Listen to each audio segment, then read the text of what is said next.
सब लोग थोड़ा ख्याल रखें भाई, सवाल संक्षिप्त रखें जी। आपने 2 सवाल किए।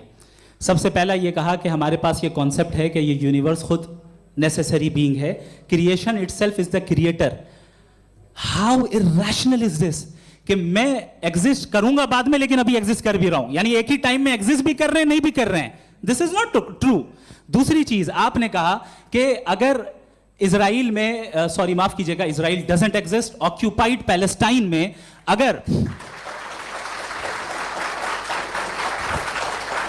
अगर ऑक्यूपाइड पैलेस्टाइन में बच्चों को मारा जा रहा है फ्री विल की वजह से और गॉड नहीं रोक रहा, ये कॉन्ट्रडिक्शन है। ये बताइए कि एक एग्जाम में एक बच्चा गलत आंसर लिख रहा है, सुनिए, एग्जामिनर चाहे तो रोक सकता है, क्यों नहीं रोक रहा है? ये कॉन्ट्रडिक्शन है, ये कॉन्ट्रडिक्शन नहीं है। माइक नहीं सर, ये आपस में जी, ये क्या आपका सवाल? आपकी जो भी पोजीशन, मैं अपनी फ्री विल के नाते, अपने ह्यूमन विजडम के नाते गाजा में हो रही अत्याचार का विरोध करता हूं। के हिसाब से मैं गॉड की विजडम का विरोध कर रहा हूं? बिल्कुल नहीं, जो हो रहा है गॉड की बिल्कुल भी नहीं, बिल्कुल भी नहीं।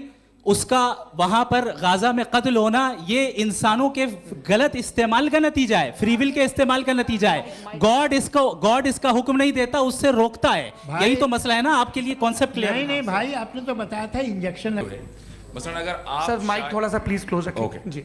अगर आप शायर इसलिए हैं कि आपके कोई उस्ताद शायर थे, और वो इसलिए शायर थे कि उनके कोई उस्ताद शायर थे, और इसी तरीके से हम माजी में पीछे चलते चलते चले जाएं और कहीं ना रुके, तो माफ कीजिएगा आप कभी शायर नहीं हो सकते। लेकिन आप शायर हैं, आपका शायर एग्जिस्ट करता है, इसका मतलब ये है कि आप कहीं ना कहीं रुके हैं। तो मेरा सवाल ये है कि क्या आप इन्फिनिट रिग्रेस ऑफ कॉजेस को लॉजिकल फैलेसी मानते हैं या नहीं मानते?